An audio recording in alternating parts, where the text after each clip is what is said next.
I just have to come to the end of what people think. Yeah. What the Lord wants. And it wasn't comfortable. It wasn't easy, but he had to be obedient to the Lord over all things.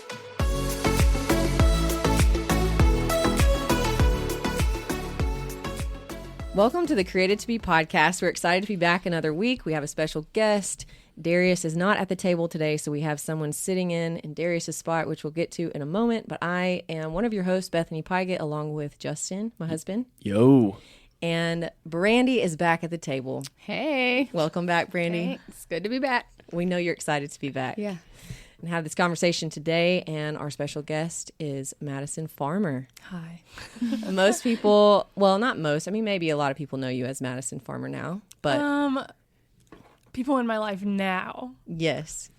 Other people, no. Nobody knows. I think I still have you as Maddie Kennedy in my phone. Yeah, Most people there still probably is do. Kennedy in my phone. Yeah. too. Yeah. So Sorry, Madisyn Jay. Kennedy, former softball player here at Mississippi State and FCA leader. All-American. Yes, kind of a big deal. So anyways, but we are going to, for the sake, you have lots of names here flying around. We're going to say Madi today. Perfect. We're so glad that you can join us. We've been talking about becoming this semester at FCA, becoming a variety of things, like becoming secure, becoming, I don't know if anybody talked about confident. You talked about servant-hearted. I talked about formation. Brandi, you talked about resilient. Discipline. And Brett talked about Yeah. resilience. So just a variety of topics of who we're, what did you say? I said ish. Oh, ish. Resilient-ish. So just a bunch of topics about formation. And so we're going to talk about like how we're shaped and formed through transition, because you've transitioned out of softball and into a lot of different things. And so we're going to get into that later in the podcast. Perfect. And Brandi, you know, I was out for several weeks and I feel like I missed so much happened in that 6 to 8 weeks that I feel like I was not, available. And one of those major things was that y'all made a major change in your life. Yeah. And so we're going to get into that, little tease for later. But I just wanted to highlight that this is episode 20 Whoa. of season 3. Way to go, babe. I am pretty pumped about that. Wow. I realized that whenever I was, preparing for this, and in the past, like the first 2 years we did this, we did 6 episodes in the fall. And that was like my big, I did it. We got it done. 6 episodes. So to do 20, I feel like is a little bit of a milestone. Yeah. I mean, I should have a cake or something here for us today. But We can take care of that later. And that was with a few weeks off from equipment Right. and other things. So, Right. I mean, it's it pretty could be good. more. Yeah. We could be pushing 30 right now. So anyway, I just wanted to highlight that because that was very fun to realize. I like to kind of recap like what we talked about on the previous episode, not too long at all, but what y'all might have missed if you're just tuning into this one is a pretty lively episode on gardening of all things. Who knew it could be so fun to talk about It just that? means we're getting old. That's all it is. Start be. thinking about different things. Yeah. But Jeremiah Gardening is was on the on. map. And he's not that old. Jeremiah's like an old soul, though. He fits into it. Well, a follow-up story from what happened was that it was Arbor Day when we recorded, and there was a lead up to all of that, to whole story. So go back and listen if you haven't listened. But that day, I brought Darius a tree shrub situation, like, I don't know, of a plant. And Jeremiah and Shay just happened to we're going to Tupelo the next day. And so Darius is not here to give him a hard time, but I received video and picture evidence that this plant went in the ground at their house. However, Jeremiah is the one that planted it. And Darius just watched and smiled So Darius still based on the picture. hasn't planted a tree on Arbor Day. But he's been shown. Yes, So- he was. Anyways, I just like that I got to give him a hard time and he wasn't here to talk about it. Okay, and then the last huddle for the semester will happen the night before this podcast comes out. So I also felt like that was why it was a good time to create some extra content to talk about transitions, because people are about to graduate or people about to maybe move on to a different school or be returning, which is always awesome to see those athletes back here at State. And so I think it's just an appropriate topic to talk about. Like, everybody has to go through that. But we've been doing this a couple of times too when we know what's coming out like when this podcast comes out, what will have already happened. And so we've been saying it went great. So open mic went great. Lots of students shared. People reflected on their time for the semester.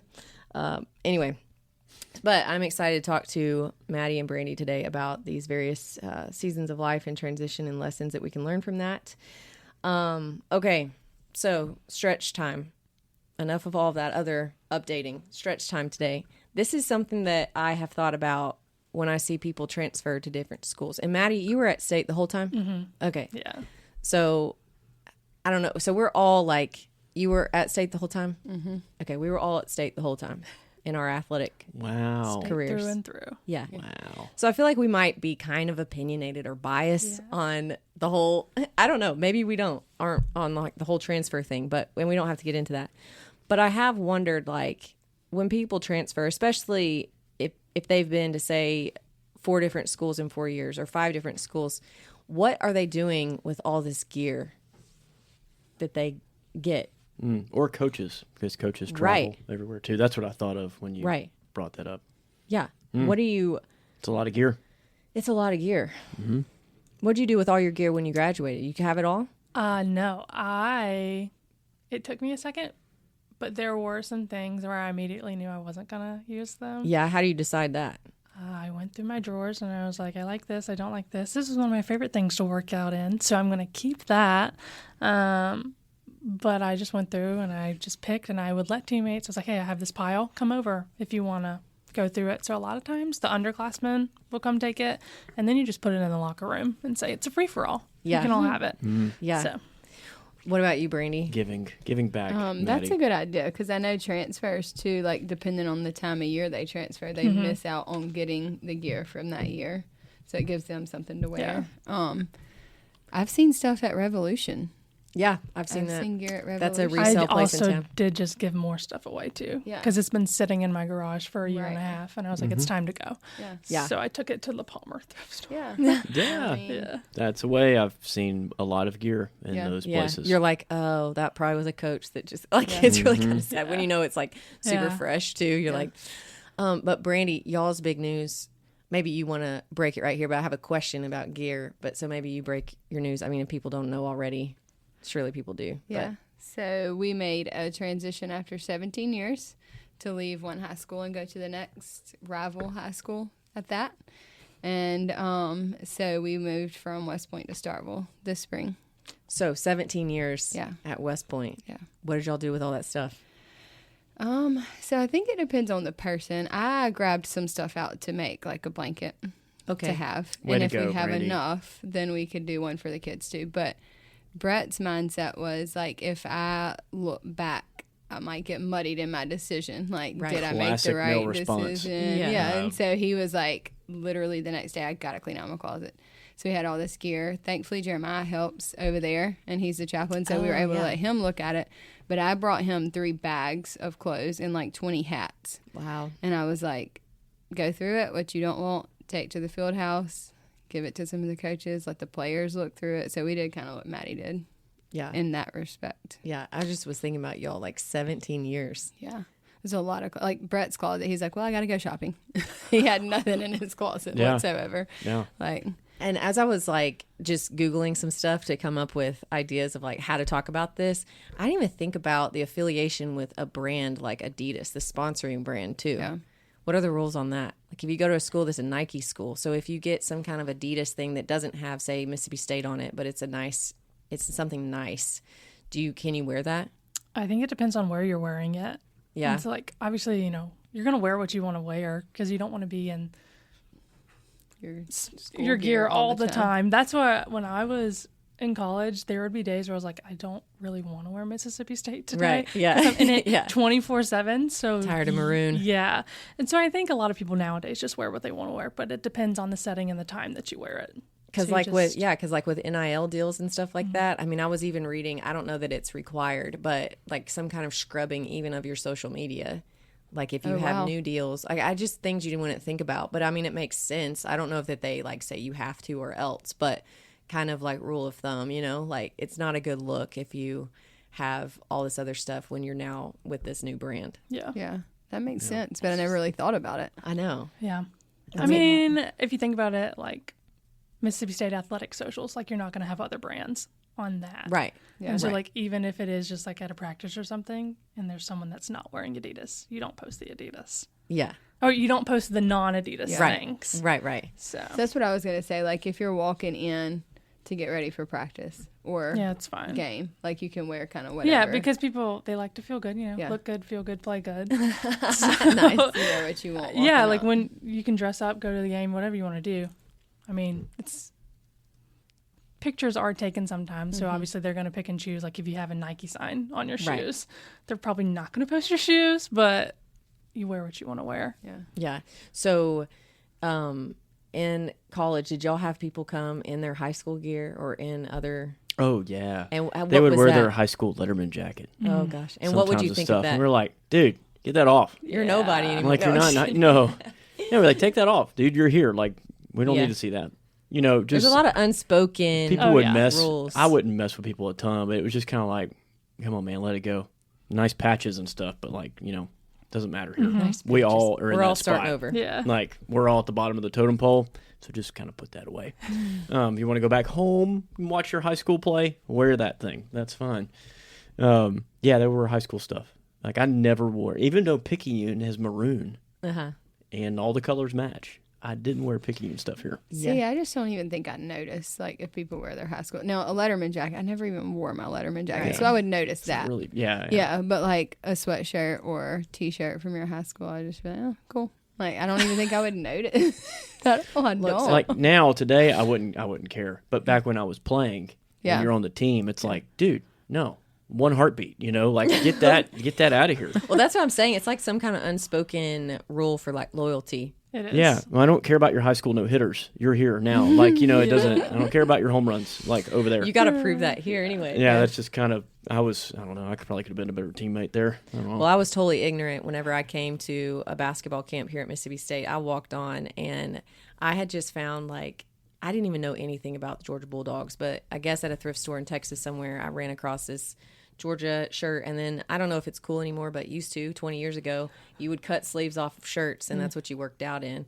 And I loved this particular Georgia shirt that I had, and I put it on to come into a basketball camp here at Mississippi State, and I was hoping to walk on here, and my mom thankfully had enough awareness to say, you're not wearing that to camp. And I was like, I mean, I put up a fight a little bit, like, I love this shirt, like, you know, look good, feel good, play whatever. It didn't probably look good, but I felt Bulldogs good. on it. Yeah. Wrong And ones. yeah. And she was like, no, you just don't do that, Bethany. Wrong setting, wrong time. Yeah, like don't do that. And so I'm thankful. Oh my gosh. Like what if that could have been a no deal situation? Like if I had walked into basketball camp? Definitely. Like I don't I even know had if Coach there Fanning was would a have funny talked to me. moment on the recruiting trail. I was playing for the Jackson 96ers, and Mike Bianco with Ole Miss came and watched me pitch. That's how long he's been at Ole Miss. Wow. Wow. And, Sorry. And like obviously Wow, Justin. through the ranks, he knows, like they know I'm a State fan, but I had a Mississippi State baseball camp shirt as my undershirt under my jersey. And so like I had the jersey like coming off when I talked to him, and underneath was that. And it was just kind of a funny moment. Not that, I don't know, I wouldn't have fit there anyway. It worked out. Not But the I Ole wouldn't have Miss. played for him. I would have gone to Southern Miss before that. But like anyway, I just thought that was kind of funny. Yeah. Do you have any stories of teammates coming in with Yeah. stuff? Oh, I you're like, can't. yeah, you can't say. No. Yeah. My freshman year, like our very first team meeting when that fall coming in, we hadn't even started practice yet. One of my teammates, who was also a freshman, wore a Washington hoodie, and State had just gotten beat in the regional at Yeah. Washington. Yeah, that's fresh. And they're like, take that off right now. See, Like, I really like it. I didn't think anything of it. It's like, Yeah, I but don't we wanna think wear something that. of it. We do. Take it Take it off. off. I could see that over like high school, especially since I just played. Yeah, But, she didn't like, think anything of it though. She was like, I'm just wearing it. I don't care. Like, But that's also interesting too, to just think about like how times are changing so much, is how much people, because there's so much movement, are people really paying attention to Yeah. those details? You know, I don't know. yes. But yes, Yes, they still I are. think that, yeah. Okay. Yeah, but I thought, the people, I mean, there's the amount of gear that people get now. And just to think, like, if you're somewhere for one semester or 1 year, and then you leave. I don't know. Like, I would want to keep some of the really nice swag. Like, Yeah. we were at University of Texas before coming back to Mississippi State, and I had a few pieces that I kept. I gave most of my stuff away, but they were like some expensive things that I was like, I really like that. And I'm kind of a closet UT fan, especially if they're not playing us, you know, Yeah. like I'm going to cheer for UT. And anyway, but even that, like it's in my closet, but I don't think I've put it on. Maybe I've put it on once since we've lived here. But I have it and I'm like, why do I don't know. I don't know that I'll ever wear this, but Yeah. I think for me, I coached and I had some gear from St. Leo. And there was one top that I kept, I really liked. It's a pullover, like that puller up, that state pullover type deal. And it's green. I still have that hidden somewhere because it's like the best pullover. I haven't worn it in a while, but it's still here. Somewhere in a box. And then going from there to shifting out of baseball to Mississippi College with FCA, it was such a great experience. I kept some Mississippi College polos. I got them occasionally when I pop back over there. I have to dig them up, but I got them. And then we kept some UT stuff. We went to UT. I got a couple UT polos. There's some things you don't want to get rid of. I don't know. I haven't gotten extreme. Now, having a bunch of state stuff, like the old stuff that we used to have, I distributed that to family. Yeah, same. Things like that. I really have very few things left over. But Jimmy with FCA, when I took over here, was nice enough to hand me down, like, leave a bunch of stuff. And he was like my size. So I'm like, thanks, Jimmy. So I started with a pretty good thing of clothes. And then I had a nice little welcome gift package that they kind of gave, which things have been cut then, so we don't get that stuff. But that's great. It's really nice. Yeah. Really nice. So I had maybe a pretty good bit of gear. Maybe people think about this, but just being around athletes and with the portal and everything, and there being so much movement, this has just been like a thought, like that maybe other people don't think about. Like, what do you do with all that gear, especially if you move a lot? The other topic, which we're not going to get into, that feels like a headache to me, that's why we're not going to talk about it, is transferring, like, to other schools and your credits transferring, like just what they have to do with what hours are required, how far does it go, does this school accept that, like all of it just feels like so much. Turns into a lot of general studies majors. Maybe or interdisciplinary or whatever. Interdisciplinary studies. You get to make your own thing up. But these things are included in the, way that college athletics is now, and it's part of just transitioning to a new place. Like, you've got to acclimate yourself with a new place, leave what you had and move on to something new. And anyway, so I've heard stories of burning of things based really? on the exit. I've heard stories of that happening. So. Yeah. I just Interesting. think it would be sad if, like, you have these great, for instance, shoes would be one, because sometimes, but not always, are shoes like marked with the school's name, but it's like you could have all these nice shoes and never really be able to, like, wear them. Yeah. Yeah, I'll take those shoe donations. I know, right? But anyway, I've even seen some posts where it's like someone's announces they're going to this place and then they're going to this place, and anyway, it's like within a few days, and you're like, did you already get acclimated? That's been there? fun to see with coaches lately. Yeah. It's very interesting, but all part of transition. So we're gonna get Maddie's story. We're gonna move into maybe more edifying topic here, but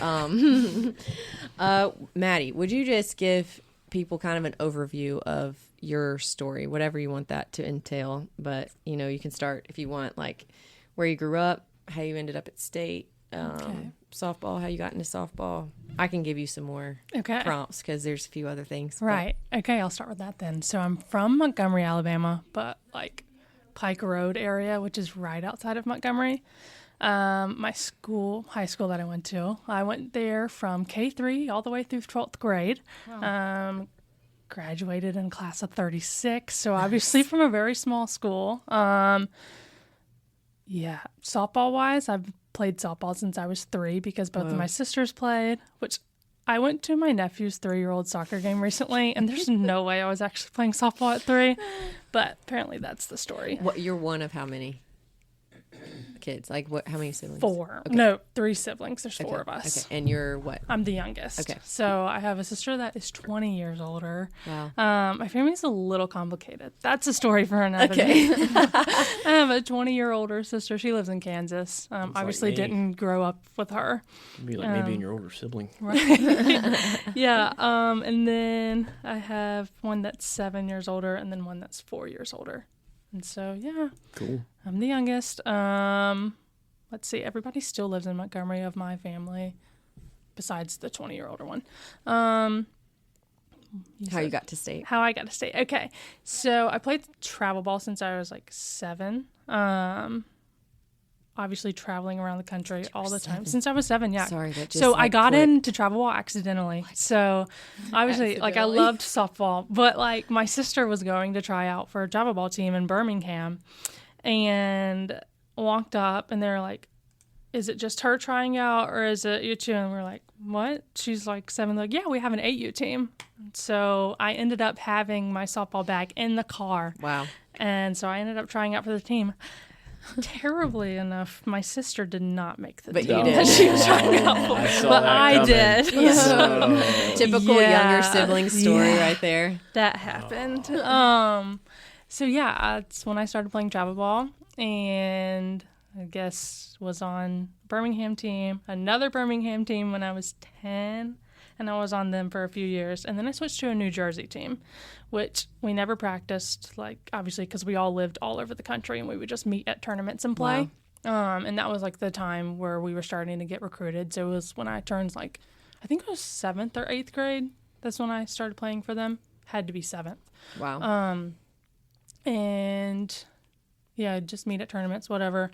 And so probably I committed here when I was in the fall, like in 10th grade in the fall.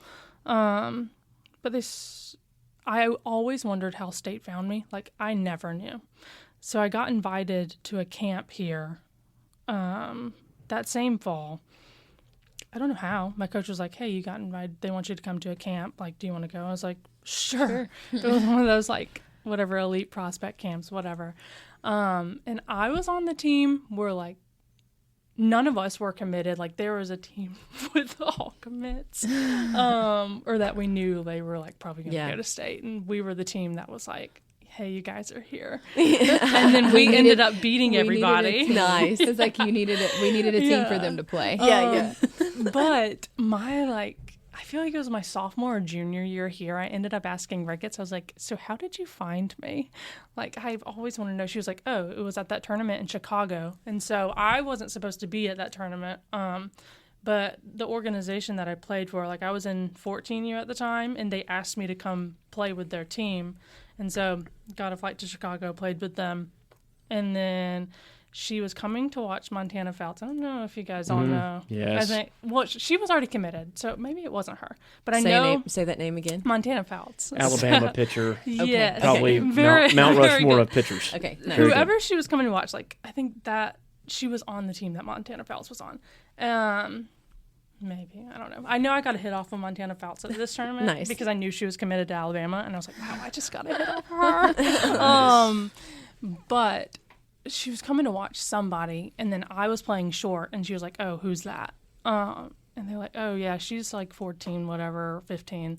She's on our other team, but she's picking up with us." She's like, "Well, I like her." Oh, that's cool. Awesome. It just kind of happened, I guess, and wasn't supposed to be somewhere, and here I am. And now it led me to still living in Starkville today. So, you can't get out of here. Right. All that to say. Did you already know, growing up not too far, I guess, from here, did you already know about Mississippi State? No, not at all. Okay. So on this travel organization that I played for, we made a list of like 20 schools that we wanted to go to. It was in 14U, like right when I started playing for them. We like make a list of 20 schools you want to go to, email them like 1 through 20, who's your top. And the list is definitely somewhere still in my phone, but Mississippi State was not on the list. Yeah, wow. And so I was really wanting to go to Alabama. That was my dream school. And they were recruiting me, but they were kind of stringing me along. And I can say this now because I've graduated and, I'm just living life these days. So that fall where I committed to Mississippi State, like they had already offered me, but Alabama was like who I wanted to go to. And they were just like stringing me along, whatever. And so it came down between like Alabama, Minnesota, and Mississippi State. And I was like, Minnesota's too cold. Not going to go there. And was waiting on Alabama to offer me. And they ended up offering 2 shortstops in the class below me. Ooh. And so that's where I was like, okay, fine, you don't want me, whatever. But Mississippi State obviously is a blessing, and I'm so thankful that I ended up here. There's a reason I did not end up at Alabama. Yeah. And I think life would have turned out so much differently had I gone there. Yeah. But praise the Lord, I'm here. Yeah. Do you think, this is a question just I had real quickly, it's not really the topic, but you did travel ball for so long. Like, do you think that's required nowadays in order to put you in a position? Absolutely. You have to do it. Yeah. I think there are so many different avenues that you think you could go down. And so baseball and softball are so different in that regard too. Like baseball, they don't travel all over the country like you have to for softball if you want to like play at the top D1 level. And so my parents knew that from a really early age. So like I got sent on a plane by myself at 12 years old. Wow. And so to go to California. And because like my parents, they couldn't come with me. We didn't have the money. Where they got divorced, whatever, they were trying to provide for all three of us, and it was just hard. But they knew we had dreams, and they did whatever they could to make our dreams come true. And thanks, parents. Yeah. And so my sister and I, like, we would just both be traveling around the country by ourselves and separately, same time. So probably lots of stress on our parents. No but joke. Yeah, I think in the softball world, you definitely have to pursue that kind of greater travel ball. I wish it wasn't like that. Sure. Like I wish you could play more locally and teams would come find you. But when I was growing up, like the best softball were the California girls and the California teams. So you wanted to play the best, and obviously that's who the top schools would be watching. Right. And so here I am. Yeah. Can you imagine? You haven't put your kids on a plane by themselves? No. Right. My kids have never been on a plane. Okay, I didn't think so. Yeah. So I wasn't sure, but can you imagine doing that? No. When we've had that conversation before, I'm like, I don't know. I have tried to convince our kids to go even together, like Abby and Eli, and I'm like, I could walk you to the gate. You're literally just getting on the plane. When you get off, my mom walk me to the gate. Yeah, like I was like, my mom will be there. You can kinda, if we could arrange something like that. Yeah. And they're just like, and I mean, I'm not fully confident. Would you? I cried when she left. Yeah, and like we would always fly out of Atlanta because obviously it was cheaper. It's 2 hours from Montgomery. And so my flight it would usually be the like earliest one. So it was like 6 a.m. We'd leave the house at like 2 or 2:30. Awful, but you sacrifice to do these types of things. Did you ever get used to it? I guess like that was just what life was. Like I was trying to get recruited, and looking back on it, I wish that I would have said no to some of those things. And my mom wishes the same too. Like we've had the conversation. Like now that I'm married and Joe and I are like eventually like, Lord willing, we'll have kids one day. Right. What we will do differently in the future with our kids if they want to pursue that, because I think it took away from a lot of family time. It can do a number on a family if you let it. Yeah. And we've seen firsthand what that did to our families, and so I wish that we would have not played as much as we did. But also it led to life now. So right. I know it's hard. I become more aware of stories like that when the Olympics come around because they do so many like feature stories. But I remember like seeing some stuff about Tara Lipinski's life. I watched a Shaun White documentary. And there's just things like you see, and then like Alyssa Liu, her story was everywhere after this Olympics. And so you just, you don't hear, you see the performances and stuff, but I just wonder if those realities can be different. Yeah. And I don't know That's why I asked that question. Sports are weird. I still don't know like what to think about all of it. And, like, it's true. Now, I've lived it all. I'm done. I'm living a new life now.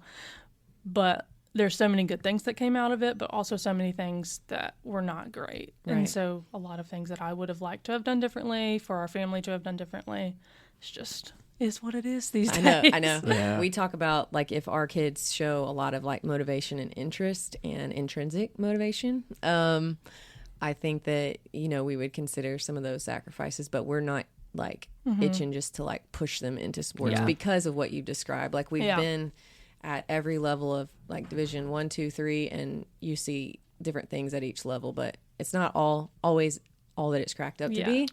Yeah, now it's like a good book tends to win over our kids right now. Well, the oldest too. Yeah, the oldest too. Little Ben now, that might be something else. Yeah, I mean, back to that, like when I was getting recruited by Mississippi State and Alabama, it was at a tournament in Orlando where I was still like, Alabama was stringing me along, and Mississippi State, like they were at every single game that I had. Wow. Because they really wanted me to come here, and I was like, oh, wow, they really like me. Yeah.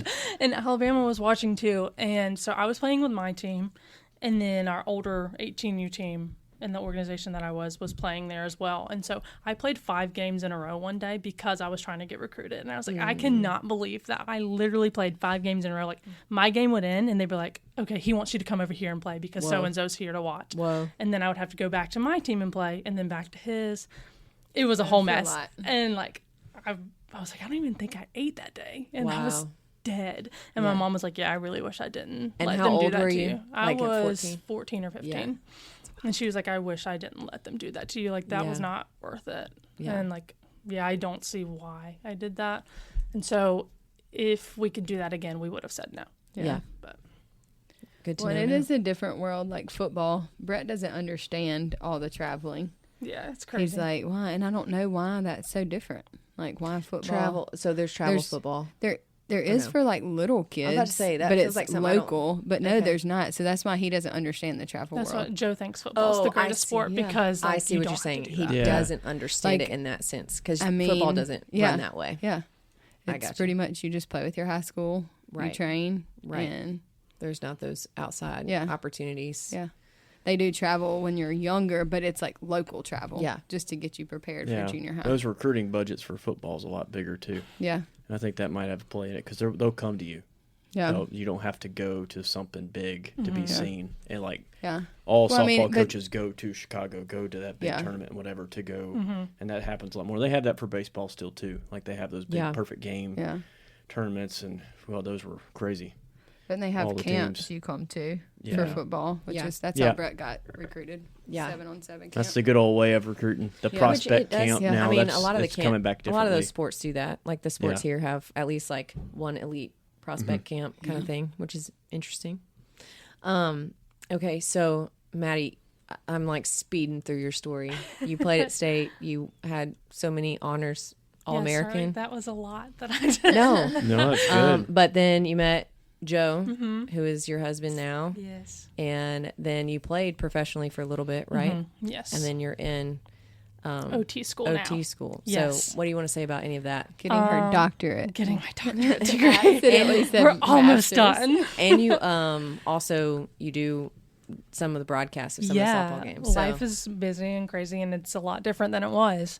I guess I met Joe. I actually met Joe through FCA, kind of. Yeah. So I have a love for FCA. Yes. But yeah, life now, it's crazy.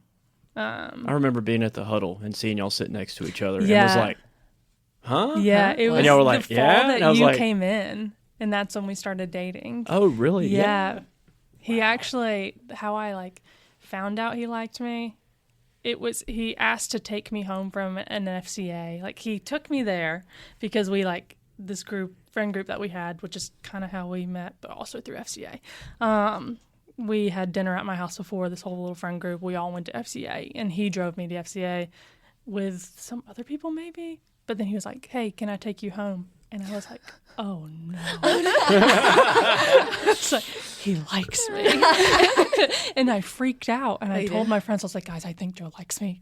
You have to make an excuse. I have to ride home with y'all. Oh, that was my next question. Did you let him take you home? No. I rode home with them. And then I was like, oh, man, I probably should have let him. But here we are married today. So it obviously worked out. It worked out. Yeah. Just crushed him deep in his core. I told him that later, and he was like, yeah, I kind of figured. You're just playing hard to get. Yeah, you know. It's funny. So that's a little strategy for those of you out there, you know? Yeah. Eat dinner before with a group and then... Yeah. That was a cool thing that group did. The dinners beforehand. I thought that was that was really pretty unique. Life-changing. That's not normal. It's kind of old special. school. I like that. It is old school. That's a good recommendation for people out there now, for sure.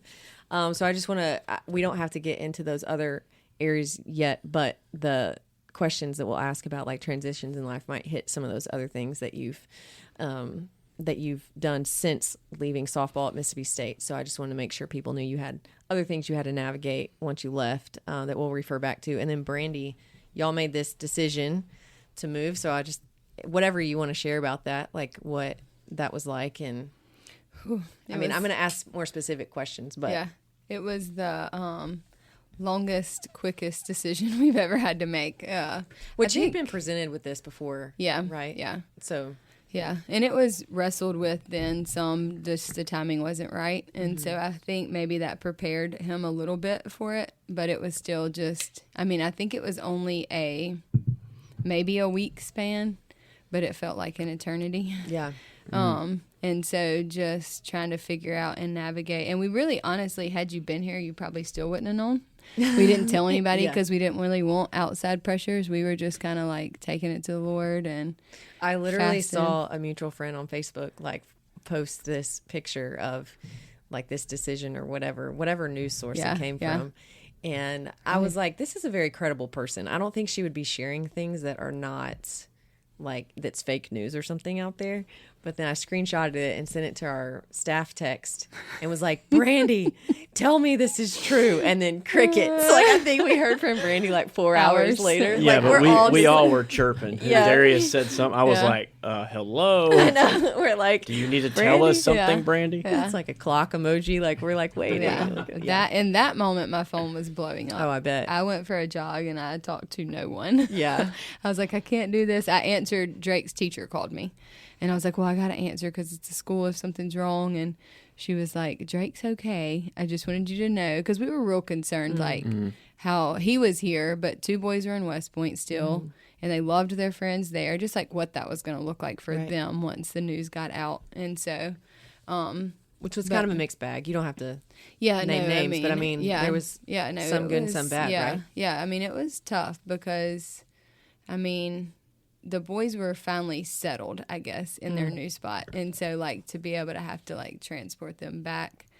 But honestly, we just had to put all that out of the picture. Yeah. Like, as hard as it was, we would surface questions like, what if this means our kids won't play? Or what if this means, you know, they get made fun of or whatever. Like, we just had to put that all behind and just say, like, what does the Lord want us to do? And it was really hard. It took days and days of fasting, prayers, like... just drag us through the door if we're meant to go because we don't want to go. Like, you build 17 years of friendships and people that have your back. And that was one thing that made West Point special is there were 5 or 6 coaches that have been there that long. And so that's that does not happen this day and time. And none of them really are looking to be the next head coach anywhere. Like they all were like content where they were.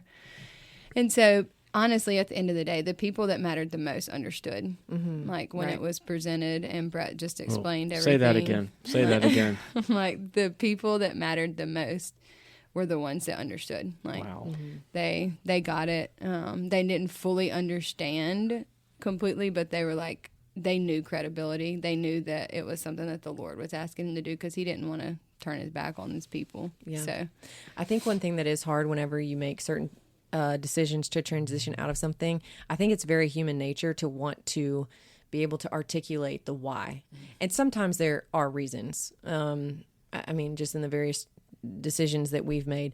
But I'm thinking of this one time that we just felt like there was a new leadership at a church that we were at, and we just felt like we weren't supposed to be there, and we were searching for that. You're like, oh, well, this is different, so maybe this is why. And at the end of the day, we had to just be like, it's just because we're supposed to go. Yeah. Like, it's not...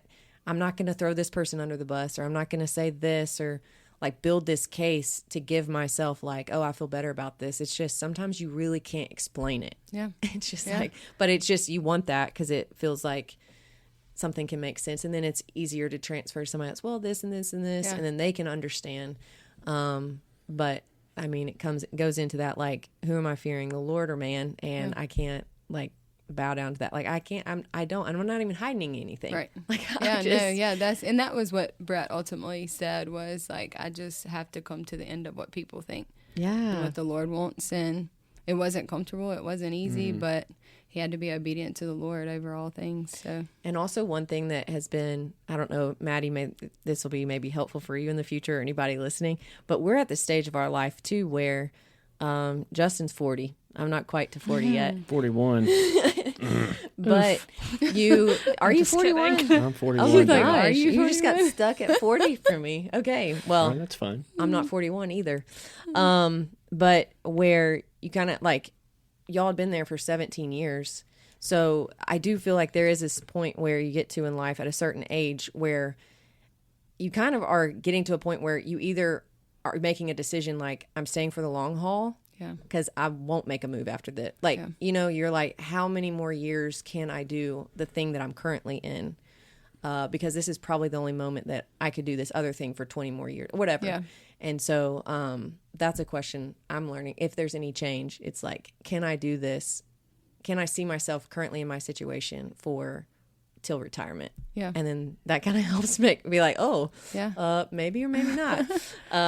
So anyway, but when you're young like that, you're figuring out where you're going to land for maybe however long. And some people are your dad's been at Allstate for almost 40 plus. Wow. Isn't that crazy? Yeah. And then my brother took it over. There's so much movement now with like jobs and stuff. I mean, my dad was at the same place for. That's the old days. It's crazy. Yeah. But we're here to talk about making those changes and those transitions and the lessons we learn along the way and how we were formed. So Brandi, I had a question for you. What was it like? You kind of mentioned this, but to leave a community you were involved in for so long, did you feel doubt or confusion, or pretty like once you got your answer, pretty confident? Oh no, there was lots of doubt and confusion. Which you mentioned the gear. Yeah. Like he's like, I can't look at that because I may. Yeah. I think too what made our situation unique or hard was because like we have our community in Starkville, but then like his work community was removed from the city. Because y'all have lived, just for people that don't know, like y'all have lived in Starkville for how long? Since college. Yeah. Since 04. Yeah. So y'all have lived here, but he's worked over here. Yeah. And so like, I guess having the separation was nice. I never really realized that. But like when we went to the ball fields here, people might say, how's it going in West Point? How's the team looking? But that was like the end of the conversation. And it was removed from their life, whereas now their kids might be involved. Yes. So, but having friends like that long, and I think, honestly, this is going to sound crazy, but in the night was the worst. And I don't know if there's something to that or what, but like I remember Brett. That'll preach. Yeah, I remember Brett waking up and just being like, "I'm so afraid I made the wrong decision." Wow. And so like he would turn on music, and then I would just be praying, and eventually he would get back to sleep. But I think like anytime, like it is like confusing because it's like, am I making the right choice? Even though you felt so called to it, and that's what I had to remind him, like. If this is what the Lord called you to do, like we just have to trust. You can't think about all the details of what's to come. Like he'll line all that out. It won't be perfect, but so there's a lot of confusion, I feel like, once you step into something like that. Yeah. Have you felt that when you've made some of these postgraduate decisions? Yeah. It's very different. And mine obviously wasn't like a choice. It's just like life moves on and you kind of grow out of things. Obviously I graduated, ran out of eligibility, but obviously making the choice not to play softball anymore. Like after I played pro, how did you come to that conclusion? Well, my body was kind of falling apart anyways. So I was already accepted into OT school. So I got accepted in March of 24 and I was supposed to start in that January of 25. And so 24 obviously was my senior season, so accepted into school in the middle of that. And then towards the end of that season, like I thought that I was just going to be done playing softball. Like I didn't think that I was going to go play pro or do anything. Didn't know I had the ability to do that because the pro scene was not. It came a year later. Like the AU situation was the year after I stopped. And so I thought I was going to be done. And so towards the end of my senior season, like I started having some foot pain and we just were like, okay, fine, just we'll pad it up, deal with the pain. Like you're going to be done soon anyways. And then I was not done. And we, like right after we lost to Stanford in the regional, it was like that week following, I got a call from a pro team and then another call from the pro team I ended up going to play for. So like I had two options. I was like, whoa, I didn't expect to have any, but like obviously cool. You get to go play softball and not a lot of money in the softball world. That's why everyone has jobs outside of softball. But I think that could be changing in the future, near future. So pro softball is only for the summer, like in America it is. And so the team that I played for was obviously in Bradenton, Florida. Joe and I were getting married that summer. So our last 2 months of engagement, we were separate, which was very hard. And long distance isn't our thing. But, so we did long distance for those last 2 months. But then in the midst of that whole pro season, getting married, whatever, my foot was so much in pain that whole time. Like, there would be days that I couldn't walk. And I was like, I texted Macy, who's the athletic trainer for softball. I was like, Macy, I know you're not my trainer anymore, but like my foot really hurts still. Like, I can't walk sometimes. And she was like, I'll always be your trainer. But yeah, that's probably a problem. So we should get that checked out. So like when I came back the week we got married in Starkville, came back, found out my foot was broke. And so I was like playing with a broken foot the entire last half of my senior season and that pro season. Whatever. Ended up getting surgery and taking the bone out. Wait, was your foot broken at your wedding? Yes. Oh my gosh. That's when I found out it was broke the week of our wedding. Oh my gosh. Yeah. So that was a trip, but my body was falling apart. And so it was kind of like, I look back at it now and I talk to Joe about it. I'm like, yeah, I kind of wish that I was still playing because I miss it a lot. Yeah. And I didn't know that I'd miss it as much as I do. And it has been very painful for the past year and a half because it's like a broken heart that's like, it just doesn't, it'll heal more and more over time. And thankfully it's like starting to get there where like, it's okay now. I'm okay going to watch. That fall after I graduated, like Mississippi State, whenever they would have fall games, I could not go and watch. I refused to go because it made me so sad. There was one time they were playing a fall game and Joe and I, he was not working back at Mississippi State at that point. We were driving past and they were playing and I just started bawling, crying. And so yeah, it's been like, it's just like a roller coaster of emotions. Well, one of my questions was like, how have you faced insecurities from like that world being removed? I felt like, and I guess sometimes it still comes, but I told Brandi the other day when she asked me if I wanted to come do this, like, it's kind of crazy because yesterday I was sitting in my garage and I was like, oh, I finally feel okay that I don't play sports anymore. But I feel like I had no idea who I was. And I was always someone that was like, I'll be completely fine without sports. Fine. I know the Lord. Like, I know who he says I am. I was not fine. But it's just kind of just a weird time because it's like you play this sport for like 20 years of your life. And you sacrifice so much. Yes. And that's all I ever knew. It's what made me who I am today. And all my friends were softball people and I was always surrounded by everybody. And I think the hardest thing, number one, obviously not playing softball anymore, but number two, not being surrounded by everybody or people all the time, 24/7. And so that's why I talked to her recently about it. Like even now, like I still feel so lonely sometimes because you're not around constant community. And community is really hard to find once you graduate. You tough. Say that you again. You gotta go find it. Yes. You gotta go find it. And it's very hard in Starkville just because everyone's always leaving in a college town. Like they come and they go and you find really good people and then they leave. And so I've also had the opposite ish of like when we moved here that you have the people that come and go, but that you also have the people who have lived here and potentially their families for a really long time. And so people are very friendly, but they have like a life and their rhythms already established. Yes. Where it's not as easy to like break into that with them. Like we've been in cities before this and it's like cities feel a little bit more used to that movement, and the schools that we participated in whenever our kids were there and stuff. So it was really interesting because it's really hard. And we don't have much crossover in our communities that we're a part of because of where the kids go to school, where we feel like they need to go to school, where we go to church. Then we have Mississippi State. None of those people are like the same people in any of those spaces. And in other places we've lived, we've had where your kids are playing sports and go to school together. At least two places where you're going to see the same people.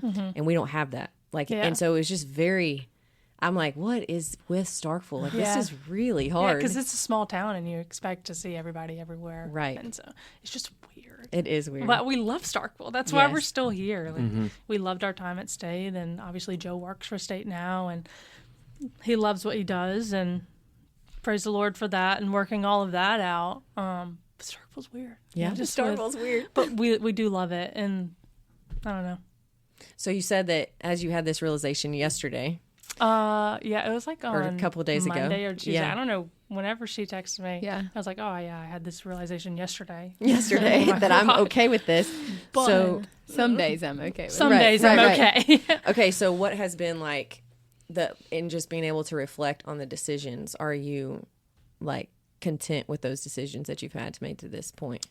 Certainly, because I think I know that the Lord works everything out the way that it's supposed to be worked out, and like we make decisions because He leads us to those, whether we feel like they're the wrong or not. You're going to end up where you're supposed to be, Right. and obviously this is so cliche and so cheesy, but like life is a journey, and so trying to figure out life through like the hills and valleys of that journey, like life goes on. And so yeah, I'm content, as hard as it is to have those decisions either be made for you or to make them.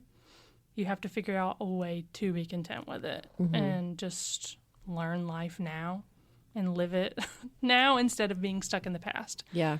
And that's part of just the process of growing up and maturing. Growing up is it's weird. hard. It's Yeah. weird. And hard. Yeah, and hard. Brandi, what has it? I wonder if it's been enough time since making this decision that where you've seen fruit, like positive fruit of like kind of that reassurance of like, okay, yes, some days it might be more of like, what did we do? But then like the positive fruit of we are in the right place at the right time. Have you seen that? Yet? For sure. No, Brett probably can name more than me being in it every day, but like he really prayed about coaching staff and was very intentional with that because they had roles they could fill, and he was able to get one of his best friends that he coaches with to come along, and for that to even happen, a whole nother ordeal or situation had to happen a certain way, and he was just saying like he's so thankful that he did what he was supposed to do because he's just seen blessings from it already. Yeah. Even from like the smallest stupid things. Like in the morning he gets to go pitch to Lee Parker in the hitting facility. Like they've never gotten to do that before because he's always gone to another town before. Cool. Yeah. And so like just little stuff. Yeah. I mean, he's said time and time again, like he definitely is so thankful because the blessings have already come. Like it's not, like I said, not going to be perfect, not going to be easy, and there will be days, but when you have those days, just remembering I was remembering Josh Gilreath, who is on staff with FCA in leadership position way up in FCA. But he was the director here at State for a while, and he was our director. I can't remember what he said exactly, so I'm not like fully quoting Josh, but the idea was when like a season ends or something closes, it opens up an opportunity of things you couldn't have experienced before. And I feel like that was in the context of like talking about having kids because it was really hard. People talk about what's the hardest transition, 1 to 2 kids, 2 to 3 kids, whatever. Mine was 0 to 1. Like I was like our lifestyle of going to Mississippi College. We served there with FCA, going to basketball games when we wanted to, baseball, late nights with college students, traveling, whatever. Trips. Yeah, and then we have our first child who desperately needed structure with her routine. Was like, oh, this is offensive. Like, I can't do what I want to do when I want to do it. And so it just, but kind of, when you said that about Brett going with Lee Parker, like that made me think of that perspective Josh had because that was really helpful to think like, yeah, I can't do those things, but I'm also doing things now that I didn't get to do in that season. Yeah. So being open to like, this is just, I'm going to get to experience more, a different type of thing in life than I could have done if I stayed over there. So were you going to say something about that, Justin? No. I think the transition for athletes into the real world per se is really hard because by the time you get to the 4th, 5th year, you're tired, you're done, you think you're ready for it to be over. Yeah. I mean, it's exhausting. It does a number on your body, mentally, everything. And as much as like I want to say, sometimes skirt around saying, sometimes say, like, you will miss it, I promise. Like, until you truly do, you don't understand, you know? Yeah. I mean, because I could sit here and tell you, like, I had to medical release, and I was so ready to medical release because I was hurting so bad, and my game was not what it was. But then, like, a year later, I was like, what am I even doing? And I had a kid at that well, maybe not yet, but I had gotten married.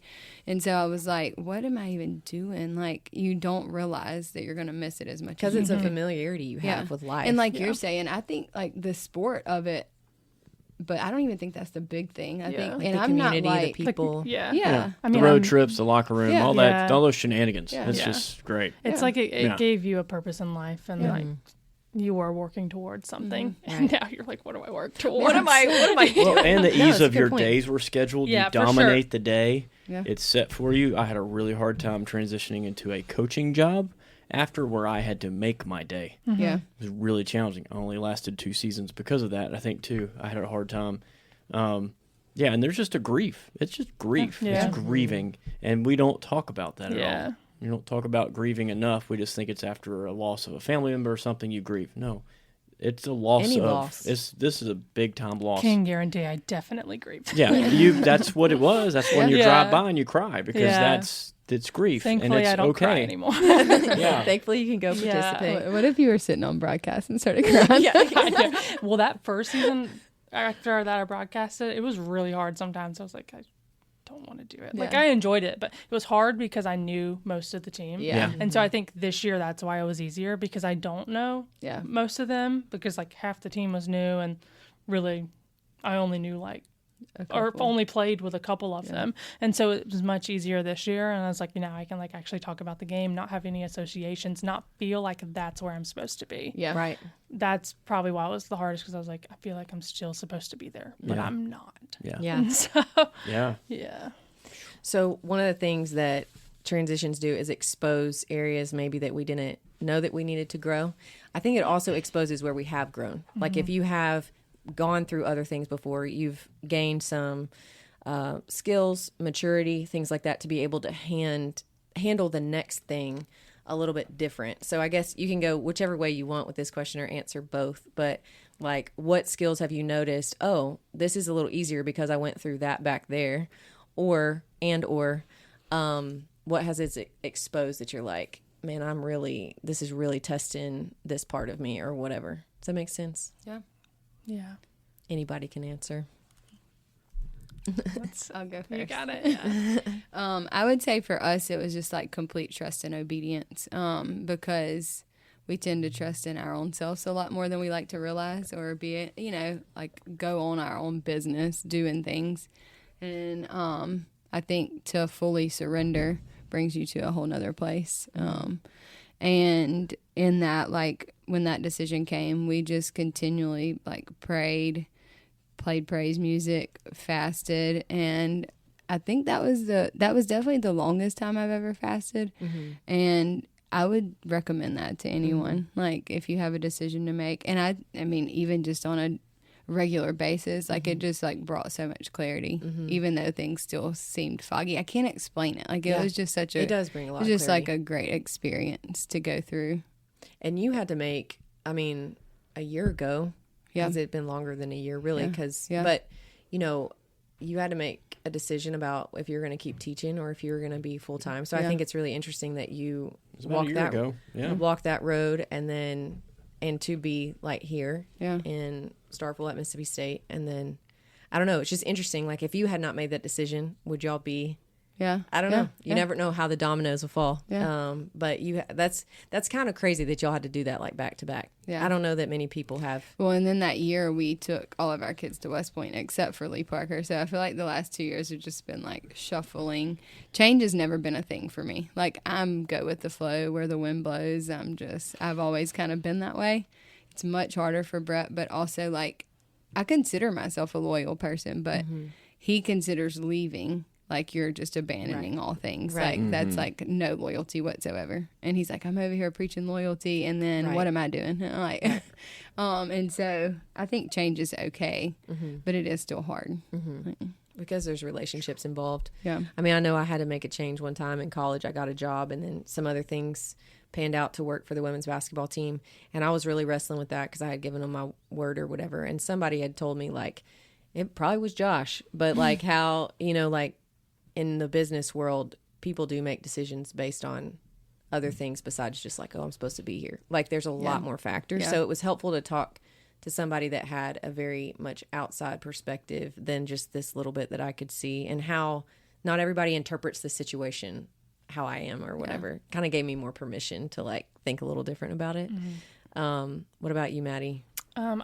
I guess I'll go off of like what it has revealed in me, because I always knew that I had this in softball. I was very much a perfectionist, and like I wanted like people to tell me I was doing a good job in a way. Like points I was like, no, I don't need people to tell me I do a good job. Like, that's not what I need. But I also wanted that. And so, like, but I think it's because you were praised your whole life for things that you did well. And it's just kind of ingrained in you at this point where it's like, oh, good job, Maddie. Like, that was really good play, good whatever. And so I think transitioning to life now and, like, getting married. And so I tried, like, in the way, like, I wanted to, obviously still, I want to be a good wife to my husband and serve him well. But I was doing it from like a performance aspect of like, you know, I want to make sure I like hit all the wife duties, do what I'm supposed to do so I can like hit all the check marks and like get a praise, whatever. I don't know if it was necessarily praise, but there's like times where I feel like I wasn't measuring up to being that good wife, but it would go back to like softball. And it's like, when I wasn't playing well or wasn't doing whatever, it's like I wasn't measuring up because, you know, you're told you're not doing well or you need to do more. And so you're always striving to do more. And so I think like transitioning to life now as a wife and just in the OT school, like whatever life is now, like specifically related to the marriage aspect, like just striving for those things. But Joe was like, Maddie, you don't have to do those things. Like, I'm not going to love you any differently. But, like, at the same time, like, we, like, serving my husband like that is serving the Lord. Like, I'm not saying Joe is the Lord. I get what you know, you're like, I'm serving the Lord when I serve my husband and not doing that out of a performance thing to gain more love, per se. It's just out of the goodness of your heart and serving the Lord. But that's kind of what it has revealed to me is like I have this performance-driven mind and I want a good job from people and I'm striving for other people's opinion or their praise rather than just living my life, serving the Lord and doing what I'm supposed to do. Just go with the flow, go about life. Because I'm very opposite from Brandi. I don't deal with change well, but lots of change in the past 2 years. Yeah, so. It's a lot. When I was thinking about all the things that postgraduate, you know, like after you graduated and you went out like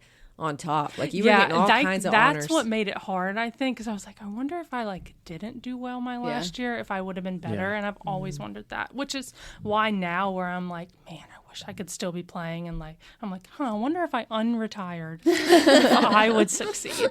Probably not. But there's also a reason, like all my family, they're like, no, your body is literally falling apart. You need to stop playing. And you want to be able to enjoy your kids. Yeah. And so, like, because I had hip surgery, You like had the hip, beginning of my hamstring, senior. all that stuff. It was a lot. My body was like, okay, it's time to stop. And I wasn't ready for that. But that's, I don't even know where I was going at this point. It's fine. Yeah, I think about our transitions. I mean, learning how to remain until you were supposed to leave. Right. Like, that's tough because I'm a kind of a loyal guy, right? And sometimes those things got forced on me to leave, you know, that happened early. But I think I've learned to like taking risk, like go for it. Yeah. You know, just go for it. Right. And that comes through like prayer and like, is there peace and like learning what it looks like to like, do I have vision for this now? Yeah. You know, do I see myself doing this 5 more years? Things like that. You just start asking those questions more and going down that road and putting those things before the Lord. And then learning like, hey, it's not really that big of a risk. It's not that crazy. Like, go for it. Yeah. Like, just go for it. And also, you know, whenever somebody does leave, like it's like if you stay too long at a place, you can hurt what is supposed to happen. So like I remember Josh was here and this was like a sequence of events that happened that impacted our life. Yeah. He left to take a position at Pine Lake. Be the campus pastor at Pine Lake here in Starkville to start that. Bill Buckley was at Mississippi College. Yep. And he came here to be the director at Mississippi State, right? Yes, correct. That left Mississippi College vacant, and we were crashing and burning in Florida. Transitioning. I just lost my job. We were newly married. We just bought a house. We weren't sure what we were going to do, but then, like, because Josh obeyed and left, and nobody thought he would leave FCA, and he actually came back to FCA. So, but it was like, because he took that step out, then it moved all these other pieces and then made that spot available for us to step into that was the right move for us. And so, I think about that too. Like, if I'm so like, just like I just got to keep doing this because this is what you do. when you do have those prompts or those movement on your life, like you could be keeping someone else from stepping in to their moment of obedience and trust, you know? But then we've been in times where we're like, give me another, you don't even have to give me another reason to leave. I got enough reasons to leave. And it's like, no, you're supposed to remain. I mean, we were at a place that we wanted to and got a call that would have been like optimal, or it felt optimal. But we even knew when Justin talked to this guy, like, that it's not like, yes, our flesh should be like, let's get out of here. But we already knew, like, we might even not have this conversation. We're supposed to stay. And so, you know, there's times like that too, where you're like, I'm not supposed to leave. But change of any kind, when we left Mississippi College and went to University of Texas, things were so good at Mississippi College. There was nothing wrong with FCA, but we felt this, like, if we get this chance, we know this will push us and make us grow in ways that remaining at Mississippi College, it just wouldn't put that kind of pressure on us. And we were right. It was pretty tough. It's a whole new environment. We won't get into that. But I just wrote, like, change really shapes us. And I think that maturity and change goes hand in hand. Sometimes it's forced. Like you were saying, life just happens. So our kids right now, you know, it's like their bodies are going to change today and then tomorrow. Like, they're just going to keep changing and maturing. And with that, you have to be like, oh, this is now what I do at this age, and this is what I do now. But then other times you have to choose. You get a choice. Do I want to step into that change or that transition?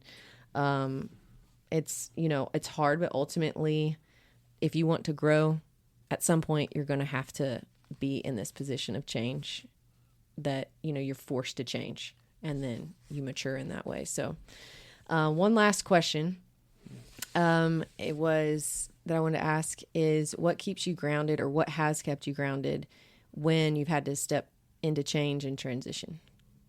What's kept you grounded?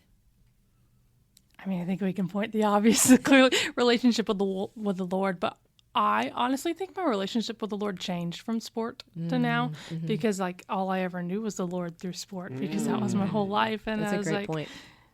And when I was thinking about coming here, and I was thinking about my relationship with the Lord and what I would talk about on this podcast, whatever questions were asked, I was like, I think that I didn't know how to worship the Lord in life now for a minute. And there's obviously, I'm still figuring it out, but it's because, like, I always had this set structure when I was in sport, and I was like I would do the things I would do, and I was seeking the Lord for my sport in a way, like, kind of like, obviously I love the Lord and changed my life, and I'm not the same as I was. But my whole life, well, since giving my life to Christ, like, that's all, I was playing sport the whole time. Yeah. And then I ended, and now it's like, so how do I do this now? Because, like, I was always like kind of praying about things with sport, or just things around sport in general, and now it's just life.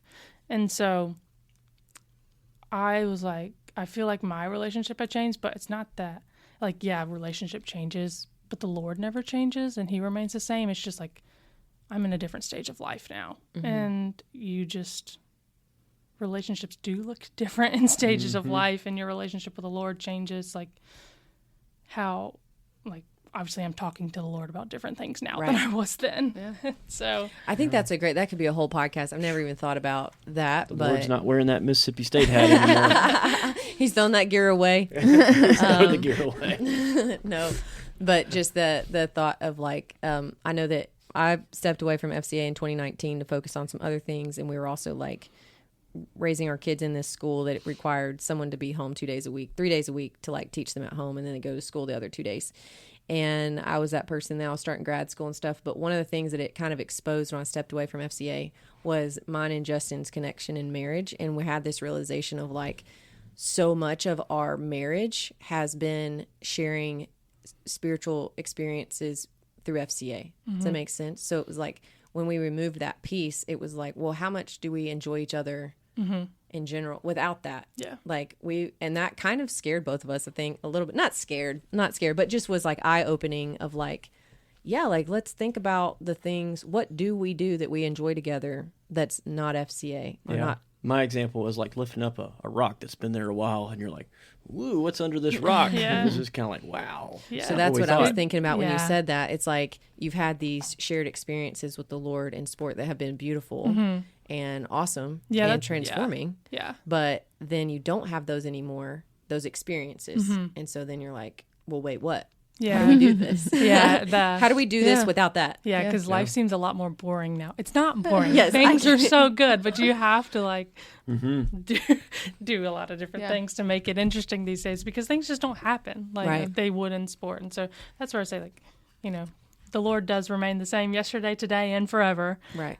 But my relationship with Him looks differently now than it did in sport. And so I think that was, it's, Yeah, I would piggyback off of that. Like, having you has been massive, Bethany. Like, through transitions, I'm like, what does like this mean? just in transitions Yeah. and change, you've got to have a spouse that is fully in it with you, and that is a support system that y'all support each other.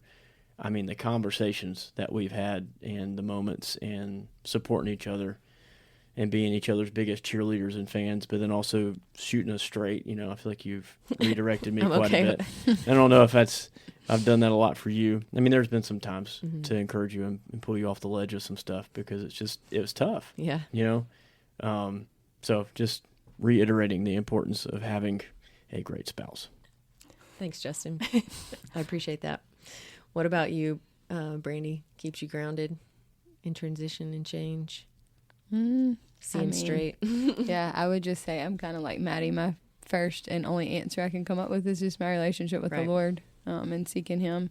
But like Justin said, even if it's not a spouse, like if you're not in that season of life, like having someone that you can share with and that will just kind of help you see what's real versus like what am I stressing over or whatever that might not even be real, might not ever even come up. So yeah, that's all I got. Yeah, man, that made me think of the term future tripping. Yeah, there you go. Like going into the future and Yeah. imagining all the things that could happen. when instead of just- 90% of it doesn't Yeah. even come true. and it's I'm sure helpful. that's a different number than 90. Yeah. I just threw that out there, but it's probably not far off. Right. Yeah, yeah. Those conversations you have in the shower with yourself. Yeah. But just how, like, having people there to hear some of these things to get you reeled back into, like, I mean, I've mentioned Josh a few times, and he was just important to have trusted people in your life that can. Bill Buckley's another one that was massive for us in a season of life where things were like, this is all disorienting to me, and just so obviously time with the Lord and your own cultivation of that, but those trusted people in your life. You know, it's funny though, is like how different people can be. Like, I would say I don't ever future trip. Yeah. Hardly ever. So But do you Brett, get anxious on the very other much? hand, no. Okay. Like, I'm That's not. a result of that yeah. because you don't do that. Yeah. can't but relate. but it's Do like you so feel funny. anything, Brandi? I'm just kidding. No, I do not. I sometimes wonder. Can't relate. But like even like Brett had what me and Lee Parker were laughing about in bed last night was the silliest incident to us. But this incident has like all night last night he was talking to us and different people, like just knowing the difference in people. Like Right. he's got to talk it out. And I'm just like, Lee Parker finally looked at him and was like, Dad, it's really not that big of a deal. And he was like, see, I need people like y'all to bring me back to reality. Exactly. So it's just funny, like hearing people and like the differences in people and brains. When you said this, is what made me think about when you said something about talking to yourself in the shower. Yeah. I'm like, I don't think I ever talked do to myself. that. She's like, I can't relate. Like, do I even? Yeah. Like, In the car by yourself? No. Like, I don't While know. you're vacuuming? No. Like, I don't. I'm like, If gonna, anything, a song might go through my head. But yeah.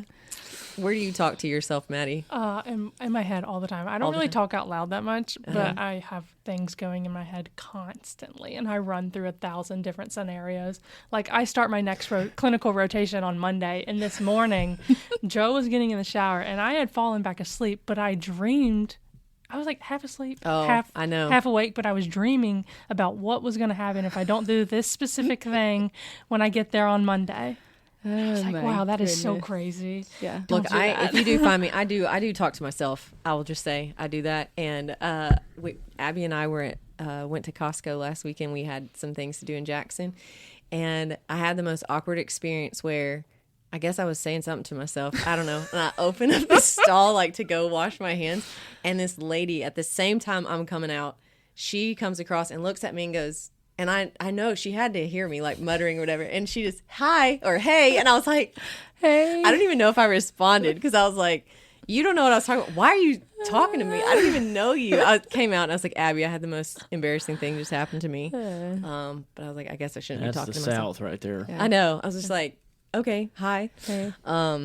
But anyways, okay, well, there's like a lot of things that we mentioned in this podcast that feels like needs follow-up episodes. So maybe we'll talk more about some of these topics in the future. But Maddie, I want to thank you for spending your time with us to talk about change and transition. Anything exciting coming up in life for you? You're just still plugging away at school? Yeah, just my next clinical rotation at TK Martin for the next 3 months. So And then did you say you're done? Done. I graduate December 19th. Come on. Yeah, I have a capstone project that starts in the fall in the Starkville School District. So I'm really excited about that.